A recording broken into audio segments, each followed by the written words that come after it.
नमस्कार मित्रों, आज बड़े हर्ष के साथ मैं कह रहा हूँ, बड़ी खुशी भी हो रही है और साथ साथ हम लोगों का परम सौभाग्य भी है कि हमारे ग्राम सभा सकतुआ बुजुर्ग में आचार्य पंडित मार्कंडेय कुमार द्विवेदी जी उपस्थित हुए हैं। कथा आपकी बड़ी ही सुंदर, रात भी मैं बहुत देर तक बैठा रहा और सुना।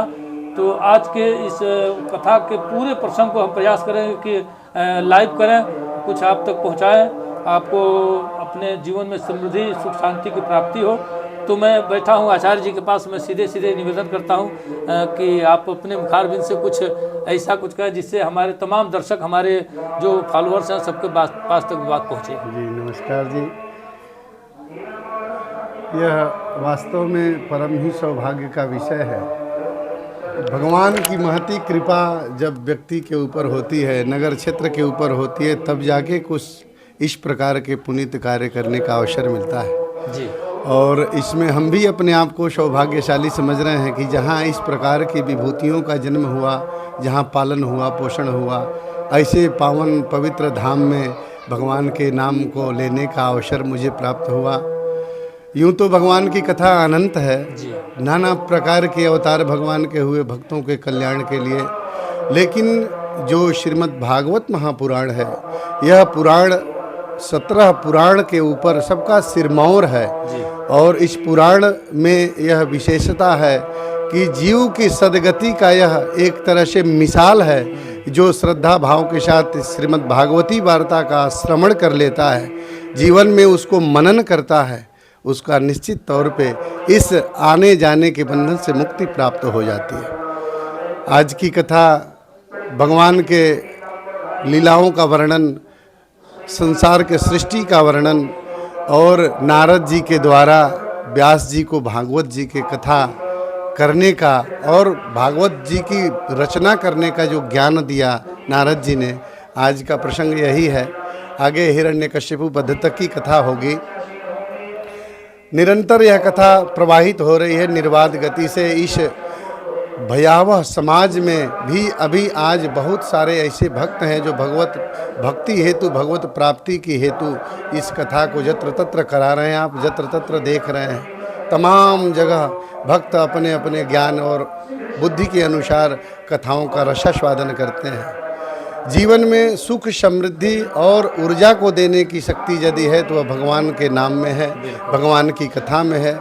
चाहे जैसे भी प्राप्त हो, भगवान की लीला कथा का श्रवण करके अपने जीवन को साकार करना चाहिए।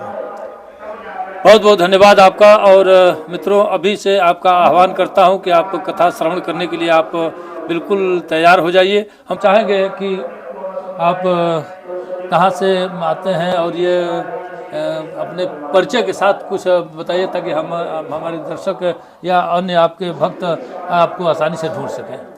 जी, जन्म स्थान तो मेरा यहीं आपके बगल में ही वृंदावन में मेरा जन्म हुआ। पालन पोषण भी वृंदावन में ही हुआ। प्रारंभिक दौर की शिक्षा अपने देवरिया जनपद में संजीवनी संस्कृत महाविद्यालय जो बसेवा मोहल्ला में है, प्रारंभिक शिक्षा कुछ दिनों तक वहाँ हुई। फिर बाद में तहसील हाटा में एक श्रीनाथ संस्कृत महाविद्यालय है, यहाँ हमारी शिक्षा हुई। अंत में वाराणसी गए, वाराणसी से आचार्य की डिग्री लिए और उसके बाद कथा की इच्छा मन में आई और भगवत कृपा हुई। बक्सर वाले जो मामा जी, आप सब लोगों ने नाम सुना होगा, बड़ी ही उच्च श्रेणी के विद्वान और भगवत रसिक संत थे। उनसे हमने सन 2000 में जाके मंत्र लिया, गुरु मंत्र प्राप्त किया और फिर उन्हीं के कृपा से भागवत जी की कथा ज्ञान प्राप्त हुआ मुझे। उनके ही द्वारा बताए गए स्थान पे हमने भागवत जी की शिक्षा ग्रहण किया। फिर ठाकुर जी की कृपा हुई, कुछ दिनों के लिए विदेश गमन हो गया। वहाँ जा कर के अपने सनातन का प्रचार किया अनवरत 10 वर्षों तक। अचानक पिताजी का देहावसान होने की वजह से विदेश की यात्रा को रोककर और अपने ग्रामीण अंचल के समस्त लोगों के साथ मिलकर जीवन यापन कर रहे हैं, भगवत भजन कर रहे हैं। निरंतर रहने का स्थान तो अपना जन्म स्थान जहाँ है वहीं मिलना होता है, किंतु यत्र तत्र कथा पूजा यज्ञ आदि के वजह से यत्र तत्र आना जाना लगा रहता है। संपर्क सूत्र के माध्यम से व्यक्ति आज तो कहीं भी किसी से मिल सकता है। जब भी कुछ इस प्रकार की सेवा का अवसर बने, आप सहर्ष आप बुलाएं, हम आपकी सेवा में सदा हम तत्पर अपने रहेंगे। उस पर आपका मोबाइल नंबर भी चलाएंगे, हाँ, तो हमारा बिल्कुल। चलेगा, इस पर मोबाइल नंबर भी चलाएंगे। और बड़ी आपसे मिलकर बड़ी खुशी हुई।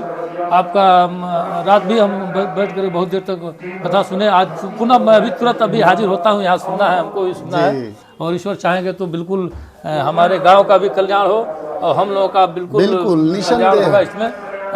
हमारे ग्रामवासियों के लिए आप कोई संदेश अगर देना चाहें तो कथा से पहले, ताकि हम अभी प्रसारित कर दें इसको। देखिए, ग्रामवासियों के लिए तो प्रायः हमारे सब अंतरंग लोग हैं, हमारा तो पूर्व से ही यहाँ सारे लोग परिचित हैं। अभिलाषा मन में यही है कि सब लोग ज़्यादा से ज़्यादा संख्या में आवें और पंडाल में कथा बैठ के सुनने का ज़्यादा महत्व है जी।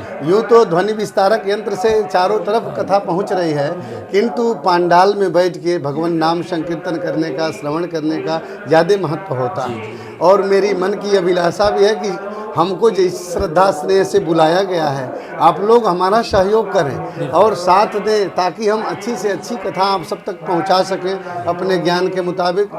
और कहीं भी किसी भी युग में भगवान की कथा कभी किसी को रिएक्शन नहीं करती, बिल्कुल बिल्कुल। सदा मंगल को देने वाली होती है भगवान की कथा।